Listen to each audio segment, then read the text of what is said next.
Here goes those financial impacts, which is one of the reasons why women used to get alimony. Women typically see their household income significantly shift in a negative fashion after divorce.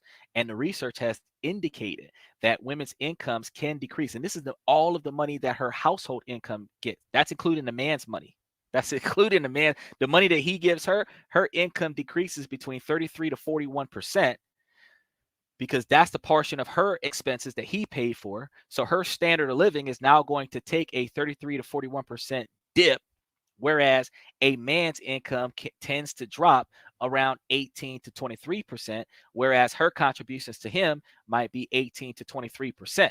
So one study found that a woman's household income fell by 41% after divorce, while the man also lost only 23%, specifically the same marriage.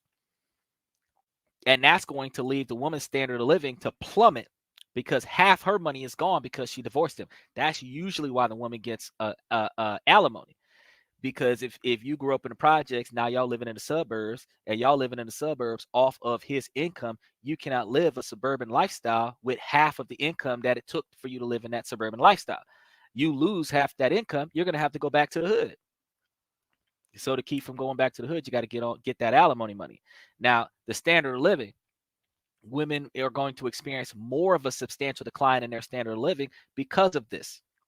You're looking at one study actually showed 45% decline in a woman's standard of living compared to the man's 21% decline for the standard of living in the same marriage. And this is going to be this level of disparity is going to be long-term economic challenges that the woman is going to face after the marital separation. So it's not something that's going to happen and then be rectified in a short period of time. Also, you're looking at the poverty rate. Most women are broke. The successful alpha boss ladies that I high five on a regular basis, that I say y'all need to start dating down so that y'all can kind of balance the gap between successful people and teaching their children how to be successful versus only getting more successful men, no matter how successful she is. Y'all successful women, y'all aren't broke.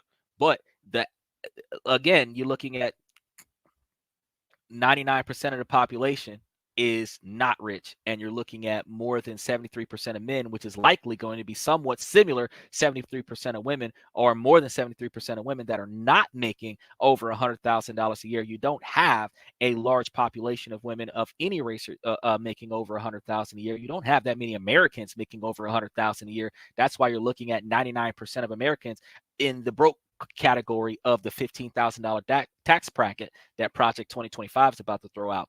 And then you're looking at the other factors that people don't really pay attention to is the fact that men typically get more dangerous jobs. They work long hours. They get more physically strenuous jobs, and those jobs pay more money. Outside of tech jobs, those jobs pay more money, and you don't see as many women choosing to go into those fields. So women typically choose jobs that make less money because women use their minds, not their physical strength, to get money. And that's not talking about the OnlyFans chicks who sell their bodies to make money, because they're making $100,000, $200,000, $300,000 a year, $1 million a year. But the women who are actually smart, doctors, lawyers, nurses, bus drivers, managers, librarians, all of that stuff, nutritionists, health and fitness instructors, life coaches, therapists, they're not making $100,000 a year. They're making like $50,000 a year. Men in construction are making $100,000 a year. It's cheap, it's reasonable on gas, and they're saving money on keeping that and maintaining it than it would be to spend $125,000 for a $79,000 Cybertruck that doesn't have 80% of the features that they said that they was going to have in the demo. And that's one of the issues that you have. So when you're looking at wealth disparities after divorce, men generally hold significantly more wealth than women because men don't spend money. And reports indicate that men hold about 2.5 times the amount of wealth that women do following a divorce. And this wealth gap can have lasting implications for women's financial stability.